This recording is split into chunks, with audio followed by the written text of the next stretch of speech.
Hello, everybody. Welcome back to my podcast, Everything, Anything, and Tea, where I talk about anything and everything and drink tea. Today's episode is going to be a little bit different, I guess, not really, because I have a really interesting / very random topic that I want to talk about today, and that is electronics and how darn addicting they can be. So if you want to listen to me complaining about electronics while you're on electronic, feel free to do so. And this video is going to be like it's more of a viewing video, I guess. There's a word for that, probably not. But if you're looking at this on Spotify, if you want to look at it on YouTube, because I'm going to show clips of me actually like doing stuff, feel free to do so. Yeah, I've decided to go 24 hours without any electronics. Now I know you're probably or most likely not thinking the last time I saw a 24-hour without any electronic challenge was like 2020, and yes, that is very true, but I'm adding a little jazz to this. Statistics and my own self-assessment. My main goal with this experiment is to see if there's any mental changes that I needed and if I wanted to improve myself by implementing better habits into my daily routine. Disclaimer though, the parts of the video where I do speak about how it emotionally impacted me are from my own opinions and they're from my own brain, but I do talk about some statistical things that I did find online, and I have them linked down below if you want to look more into that. But I'm just gonna say, whenever I say something that is from online, I'm gonna make sure I say it's online, and stuff that is my own opinion, I'm gonna tell you when it's my own opinion, so we don't get those two mixed up, because that is bad apparently. No, don't do that. So as I said, I will cut from this beautiful set to videos of me trying not to cry without the portal to the outside world. Guinea pig Maddie, who's actually going to be doing the experiment. It's not me, I am experimental. No wait, that doesn't make sense. I'm scientific Maddie, and she's technically experimental Maddie. I'm not pronouncing that right, oh well. But hopefully she will prove my theory that having no electronics for 24 hours will completely change the aspect and narrative of my life. Yes, it is that serious. Crap. I swear there's a fly that just landed on my freaking neck. Anyways, as I go through the long 24 hours of my life, I will have no phone, no iPad, and no TV. The only technical thing that I have in my house is going to be the digital clock on my oven and microphone. I will be documenting how I feel in my handy little notebook, and it's actually a computer diary, so if you see me looking that way and looking back at the camera, if you're on YouTube, I am looking at the video diary, computer diary over here. But looking back at this, I guess I can agree with people who call me overly dramatic. No, never mind, I don't agree with haters, aka my siblings. So I perform my daily regular routine, but every time I would pick up an electronic, I would replace it with something that's actually good for my well-being, like weights or a paintbrush or literally some grass. I went outside, y'all, that's insane. But before I continue, again, this is very random, I guess, because it has been done like 2 years, but why I decided on this topic. Number one, my mom suggested it, so I was like, oh, okay, I might give that a go. And number two, I have noticed that I actually have a serious problem with the need, quote unquote need, for electronics to be near me. Every time I leave the room, I always have to make sure my phone is with me. Every time I'm, I don't know, doing something that I don't want to do, doing some schoolwork, just having that little like minute of free time to myself, I pick up my phone and I use that as a nice little pillow to fall back on. Because like having access to an electronic can be a source of comfort for a person. Like when feeling anxious or procrastinating, your phone is there to comfort you. And people can use this as a coping mechanism that will most likely like be unsuccessful. It might make you feel better in the moment, but when you turn it off and just look around, it kind of feels bad. For example, Yesterday, I'm really exposing myself here. I was looking at TikTok and there's like a cute little video of this girl and her friends hanging out and stuff like that. I kind of like put myself in there and it was fun. It felt like I was really in the room with them. But I turned off my phone and I looked to the left, I looked to the right, and I was like, darn, I'm lonely. I mean, it's good. Like, of course, entertainment's good. Like, if you're seriously bored, if you seriously, like, don't have anything to do, but looking for that feeling again and again and then again turns into a bit of an issue. And I know that that is a big one for me. It truly is. I really have to accept that and really like work on myself. And hopefully with this experiment, I'm able to be open-minded about the issue that I do possess, this like want to always have something there to fall back on, and it having to be an electronic, my phone, hiding behind my phone, not talking to people because a few years ago my sister and I call our phones our boyfriends. I don't know if she remembers that, but yeah, fall back on my boyfriend who's my phone. I mean, it's more comfortable than looking around and going outside. It truly is. And hopefully in the future, now maybe if I can work on it, I can, you know, find what's best for me, find what's better for me. And with this experiment, it again opened my eyes to how much I felt like I needed it, how much I can do, how much I can get done. I got a lot done that day, but yeah, that's me. Based on personal experience, I'm just gonna keep on exposing myself. I feel like I have altered my mindset from before downloading like, I don't know, TikTok and all that stuff to now. Like my brain literally like feels different. It immediately became a coping thing for me. And little by little, I am trying to like not, you know, fall back on that. I've said fall back so many times, but it's such a good like analogy. Yeah. Anyways, to the experiment. No, actually, I have more to say.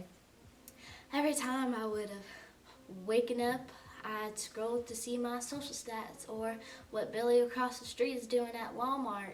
You know, every time I went to bed, I would watch Netflix or Hulu to really just escape from the world. It was really nice, but I overused that power. And I could go on and on and on and on and on about this, but learning your limits is extremely important when it comes to electronics, really, everything, I guess. Even tea, yeah. Now, actually, to the experiment. My first assumptions. So at first, I thought that I would be really bored or incredibly anxious, and I thought that this would be a very long day. And it definitely was, but I didn't realize how great of an impact this experiment would have on me, and I didn't recognize how much I needed this. But I'm getting way too ahead of myself. The first thing that I did was go work out. According to a CDC article, exercise has many immediate benefits, including improving your brain health, your muscles, your bones, reducing your risk of heart disease, strengthening it, and improving your brain abilities, which is pretty great. So of course, I hopped on that train. So after powering off and surrendering my valuables to my mother to be locked away, I thought I would just go and sweat out all my anxiety for the day. Initially, I didn't think that it would be that bad. I had a couple of issues. One, the fact that I never planned my workout, so having to actually write down every exercise that I needed to do was actually pretty difficult for me for some reason. And I didn't have any music in my ears to pump me up or playing a movie to really distract me from that pain. But in the end, those two setbacks did mess with me, but it really wasn't that bad. Real quick, do not be mean to my singing. Thank you. Hello again. Now we are in my gym. We're gonna work out without any phone, so no music, no Chloe Ting, no MadFit, no Claire Gavon, no none of them. Okay guys, so I just finished my floor exercises. And now I'm gonna walk on that treadmill back there for a little while. I hate working out. Think about life, yeah. Walking fast. Something, and I'm homebound. Da-da-ba-da-da-ba-da.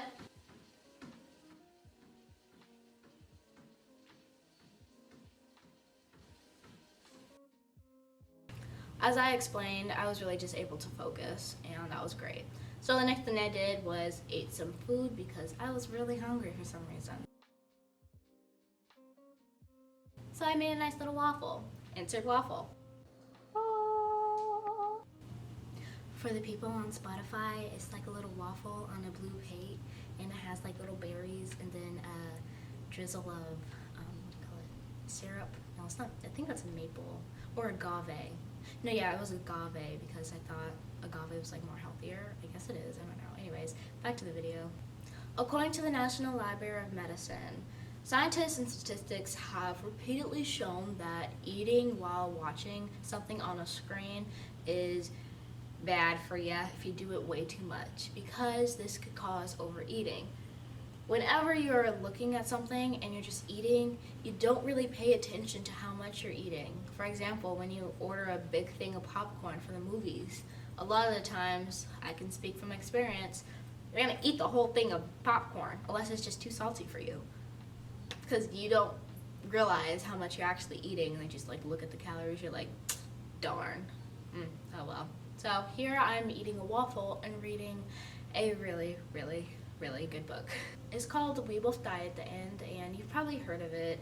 It was really good. I finished it that day, which is crazy because I never finish books in a day because I'm always on my phone. But yeah, it was really good. It came out in like 2017, but it's starting to get really popular again. Made me cry. Well, I almost cried. The feeling was there, but I don't think it actually like built out tears.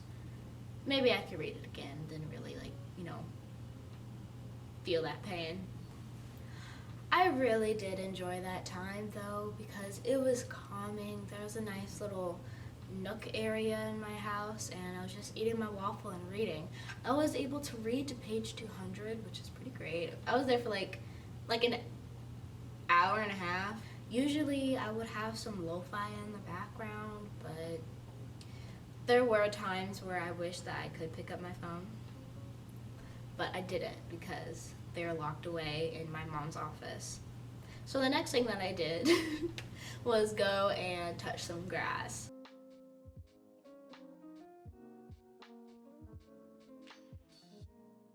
I decided to have a walk. Having an outdoor experience reduces stress, cortisol levels, muscle tension, and heart rate, all of which are risk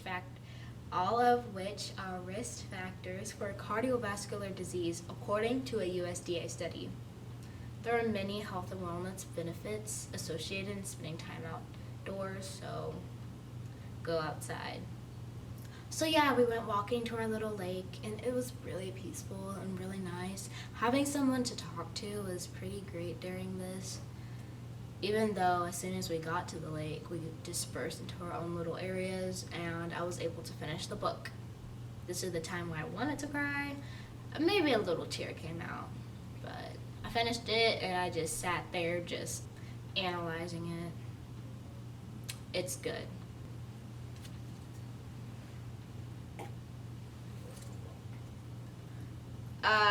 Yeah, the next thing I did was paint.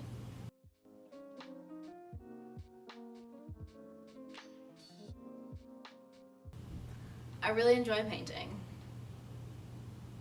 because art. Painting is a comfort thing for me. It always has been. The easiness of the strokes and the wide variety of creativity has always been dear to my heart. So I decided to paint a picture of space. Roll the clip. Some paint over there. Some paint over there. Some paint over here. A little bit more over there. And done. So this is what it looks like, and yes, I am purposely not holding the camera steady so you do not actually see what it really looks like. There we go. Oh yeah, look at the mess that I made. All for this one painting. Beautiful. Very nice. Please do not make fun of my painting. Okay, so far, this experiment had been genuinely calming. I felt very productive at this moment and genuinely calm. I wasn't distracted by anything. I got a lot done, and at this point, for some reason, I was really tired. Probably because I never did so much in one day in a very long time. But I found that surrounding myself with things that I do enjoy, like I do enjoy working out.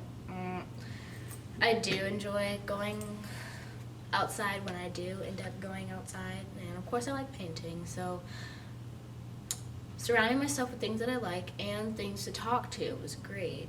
I was talking to my siblings a lot during this. I was also talking to the camera, so instead of me like picking up my phone to talk to, again, Sally across the street, it was great. Now, this might feel like I'm talking like really, really deep about this, but electronics and kids nowadays, teens, millennials, all of them, have made electronics the priority. And every year, the amount of screen time a person has a day is skyrocketing. It truly is. And at the end of the day, it just all comes down to the question of when should you stop? When should you put your phone down and assess how you're feeling at that time? This experiment really did open my eyes to how much, again, I felt like I needed the phone, how much I felt like this was just the fact that I was like so mind blown with this experiment, just going without a phone for 24 hours. Like that in itself, the fact that I was like, oh, there's no way that I went 24 hours without a phone. Seriously, like, it's just so normalized now to have it in your face. It doesn't even matter. I'm in online school too. This day I did not have any school, so of course I would do it that day, but I'm on school for like 6 hours, and then I spend another like 4 hours, I don't know, on YouTube or Hulu or something again. Not good. Do not recommend it. But I really truly need to push myself to get out of that comfort bubble, to get out of that, to stand up from that pillow and go walk and go outside, go do something. The pillow is the phone, if you didn't get my analogy from the beginning of the podcast episode. For the rest of the empty times I spent staring at the window, procrastinating, billowing my self-pity, and, meditating, reading the book, reading another book. It's another book called, what was it called? There's Someone in Your House. That's what it's called. So, yeah, that was my day, basically. Okay, here is a final assessment, because this video is really long for some reason. This was an excellent experiment for me. I felt overwhelmingly tired at some points and extremely calm in others. In the beginning, I felt like something was missing, because again, I always have my phone with me, no matter what. It's actually... No way, I actually have it upstairs. Wow, my phone's upstairs. Crazy. But anyways, I usually always have it in my pocket or something. But there's actually this one time where I left my room and I was like, oh my god, something's missing. Oh crap, it was my phone. And oh crap, I'm doing this 24-hour challenge video. What? No, that's not good. But at times I would completely forget about my phone. Again, talking to the camera or talking to my siblings really helped me get a distraction in the best way, and the feeling and the need to looking for the feeling, no, that didn't make sense, but the need to look for the feeling that electronics gave me, it just wasn't there. So my goal in the future is to forget about electronics throughout the day and put things that matter in the long run in front of me, to change my mindset. Again, I'm making it seem like this is just like the biggest freaking thing in the world right now, but I mean, the way we're heading, I'm looking at you teenagers and millennials and preteens and low-key Gen Alpha too, the Cocomelon. It's getting pretty bad. It really is.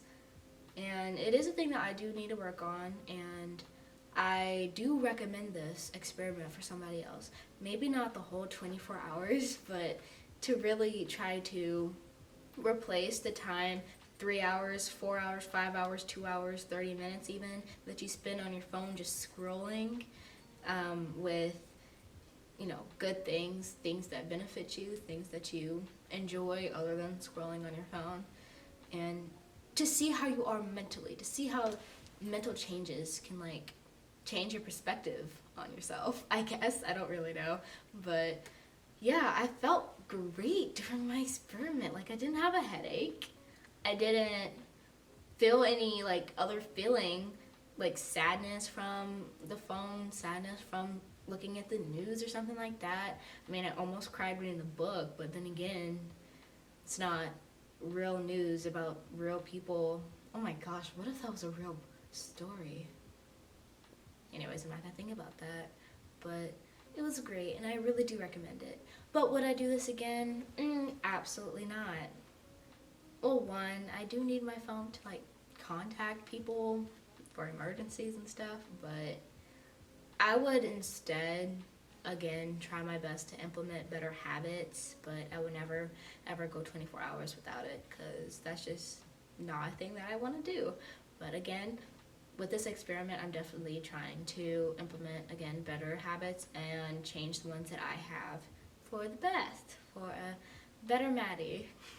But if you do decide to do this, I hope that you can find the good, the bad, and how electronics have affected you and how you can adopt better habits, whatever that means for you. So I guess that's the podcast episode, guys. Again, I know this is probably really random, maybe not. If you stuck around to this, which you probably didn't. If you did, I love you. I really, truly do. I know I probably don't know who you are. Actually, never mind. I probably do, because right now I just have like friends and family following me. Hi, friends and family. Love ya. But yeah, thank you for watching. And again, I hope that this opened your mind to how bad electronics are. I'm your average teenager, so I'm almost in my mid-teens. I'm turning 16 in a few months, so wait, 16, 17, 18. I guess now is my mid-teens too, so yeah, I'm in my mid-teens. Anyways, that was the episode. If you enjoyed it, please like maybe and subscribe maybe, and comment down below how long that you have been without any electronics. This can be an hour, a minute, a day, a week, a month. Oh my goodness, if it was a month, I want to give you a hug. That's amazing. Oh right, my tea. Why do I keep forgetting to tell you what my tea is? That's literally one of the whole points of this podcast. Actually, you know what? I don't even know. Alright, okay. It's a mix of two different brands, which I know is probably not good to do. But it's the Yogi brand and then the Puka brand. The elderberry and... I'm going to butcher this word.